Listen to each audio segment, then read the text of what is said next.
அனைவருக்கும் வணக்கம். Action king Arjun நடிப்பில் வெளிவந்திருக்கிற பிளாஸ்ட் படம் எப்படி இருக்கு அப்படின்றத பார்த்துடலாம். இப்போ படத்தின் கதை என்ன அப்படின்றத பார்த்துருவாங்க. ஜான் கொக்கைன் அவர்கள் ஒரு பிஸ்னஸ் ஆரம்பிக்கிறதுக்காக 1000 கோடி லஞ்சமாக கொடுக்குறாரு. அதை பிரித்து கொடுக்குறாரு.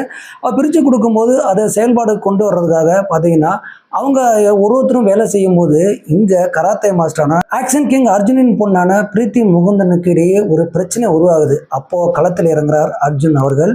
அங்கே என்ன நடந்துச்சு அப்படின்றதான் ஒட்டுமொத்த கதையே. இதில் முழுக்க ஆக்ஷனுக்கு முக்கியத்துவம் கொடுக்க எடுத்திருக்க படம் தான் பிளாஸ்ட்டு. ஆரம்பத்தில் ஒரு 5 நிமிஷம் தான் அங்கே பொருடிக்கிற மாதிரி இருக்குது. 5 நிமிஷத்துக்கு அப்புறமே ஆரம்பிச்சிருது. கிளைமேக்ஸ் வரைக்கும் பார்த்தீங்கன்னா ஃபீனிக்ஸ் பிரபு அவர்கள் ஆக்ஷன் சீக்வன்ஸை அந்த அளவுக்கு ஹாலிவுட் ஸ்டைலில் பண்ணியிருந்திருக்காரு. ஒரு காருக்குள்ளே பிரீத்தி முகுந்தனும் அபிராமியும் உள்ளே மாட்டிக்குவாங்க. அங்கே காருக்குள்ளேயே ஒரு ஃபைட் நடக்கும் பாருங்க, சான்ஸே இல்லைங்க. வேறு லெவலில் பண்ணி வச்சிட்டாரு. இதில் இன்ட்ரோல் பேக் பிளாஸ்ட்டு தான், நம்ம எதிர்பார்க்காத ஒரு இன்ட்ரோல் பேக்கு. கிளைமேக்ஸும் அதே மாதிரி தான் பார்த்திங்கன்னா செம்மையான ஒரு கிளைமேக்ஸு. நம்ம எதிர்பார்த்தது மாதிரி இருந்தாலுமே கிளைமேக்ஸும் ரொம்ப சூப்பராக பண்ணியிருக்காங்க.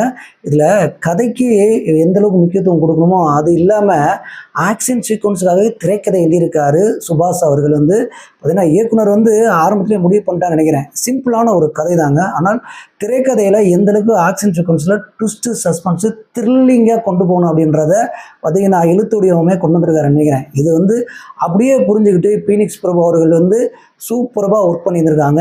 திரும்ப சொல்கிறேன், ஆக்ஷன் படம் பிடிக்கும் அனைத்து ஆடியன்ஸுக்குமே இந்த படம் கண்ணால் லட்டு தின்ன ஆசையாக தான். அந்தளவுக்கு ரொம்ப நல்லாயிருக்கு. இதில் மியூசிக் டைரக்டர் பார்த்திங்கன்னா சூப்பராக பண்ணியிருக்காருங்க. ஆக்ஷன் சீக்வன்ஸுக்கெல்லாம் ரீரெக்கார்டிங் அந்தளவுக்கு நல்லா பண்ணியிருக்காங்க. சவுண்ட் எஃபெக்ட்லாம் ரொம்ப சூப்பராக இருக்குது. எடிட்டரும் பட்டையை கிளப்பிட்டாரு. கேமராமேன்லாம் ரொம்ப சூப்பராக பண்ணியிருக்காங்க. விஎஃப்எக்ஸ்லாம் கொஞ்சம் நல்லா இருக்குது. அந்த சில இடங்கள்ல இருக்குது. அதெல்லாம் கிராஃபிக்ஸ் ஒர்க்லாம் ரொம்ப நேர்த்தியாக பண்ணியிருக்காங்க. அபிராமி ரொம்ப நாளைக்கு அப்புறம் பார்த்தீங்கன்னா இந்த படத்தில் ஆக்ஷன் சீக்வன்ஸில் கலைக்கு எடுத்துருக்காங்கன்னு வச்சுங்களேன். இதில் அர்ஜுன் அவர்கள் நம்ம சொல்ல வேணாம், ஆக்ஷன் கிங் அர்ஜுன் அப்படின்னாவே ஆக்ஷனில், அதாவது கராத்தே மாஸ்டர்னால் நீங்கள் பார்த்துங்க, எல்லா இடத்துலையும் காலை தோல் பட்டைக்கு மேலே தூக்குவார். அந்த மாதிரி பார்த்தீங்கன்னா அதெல்லாம் பண்ணி வச்சுருக்காரு அர்ஜுன் அவர்கள். வயசாச்சுன்ற மாதிரியே தெரியலப்போ அந்தளவுக்கு ஆக்ஷனில் பிரித்து மேய்ஞ்சி வச்சுருக்காரு. அதுக்கப்புறம் பார்த்தீங்கன்னா ஒவ்வொரு கேரக்டரையும் இன்ட்ரடியூஸ் பண்ணும்போது ரொம்ப சூப்பராக இருக்குங்க. ஹாலிவுட் படத்தெல்லாம் ஒரு கேரக்டர் இன்ட்ரடியூஸ் பண்ணும்போதெல்லாம் பார்த்தீங்கன்னா ஒரு ஃபைட் சீக்வன்ஸு இல்லைனா ஒரு சேசிங் ஏதாவது இருக்கும். அதே மாதிரி இந்த படத்துலையும் வருது. ஆனால் கதைக்கு ஏற்ற மாதிரி அந்த இன்ட்ரொடக்ஷன்லாம் இருக்குது. இன்ட்ரொடக்ஷன்லேயே பார்த்திங்கன்னா விசில் பறக்குது. அபிராமி இன்ட்ரொடக்ஷன்லாம் தேட்டரு அதகலம் ஆயிடுச்சுன்னு வச்சுங்களேன், அந்தளவுக்கு விசில் பறக்குதுங்க. பார்த்திங்கன்னா ஆடியன்ஸ் ஆக்ஷன் படத்துக்கும் எந்தளவுக்கு ஆடியன்ஸ் இருக்காங்கன்றது இதுலேயே நல்லா தெரிஞ்சிருச்சு.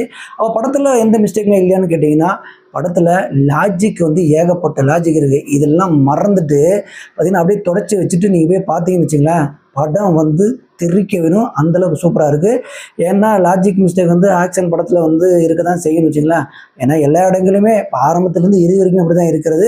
இதில் பார்த்திங்கன்னா ஜான் கொக்கைன் அவர்கள் தான் வில்லனாக இருப்பார் அப்படின்றது நம்ம கெஸ் பண்ண ஒரு விஷயம்தான். அதே மாதிரி கிளைமேக்ஸில் ஓப்பன் பண்ணுறாங்க வில்லன் சொல்லி. ஆனால் எந்த ஒரு நமக்கு ஒரு கியூரியாசிட்டியும் ஏற்படலை. ஆனால் கிளைமேக்ஸு நம்ம எதிர்பார்த்த இருந்தாலும் சூப்பராக பண்ணி வச்சுருக்காங்க. இதுதாங்க இங்கே ப்ளஸ்ஸே. நம்ம ஆரம்பத்திலே ஒரு விஷயத்த சொன்னோம்.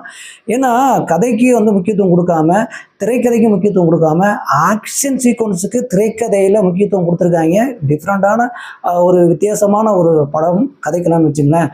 ஆனால் இதையே ஒரு கதைக்கு முக்கியத்துவம் கொடுத்துருந்தாங்கன்னா டாப் கியரில் போயிருக்கும். இருந்தாலுமே தேட்டரில் தெரிக்கிற ஓடுற ஒரு படம். கண்டிப்பாக இந்த சம்மர் இறுதியில் ஒரு சூப்பரான ஒரு ஆக்ஷன் படம் வந்திருக்குது. எல்லோரும் தேட்டரில் பார்க்கக்கூடிய ஒரு படம் தாங்க. பார்த்துட்டு மறக்காமல் கமெண்ட் பண்ணுங்கள்.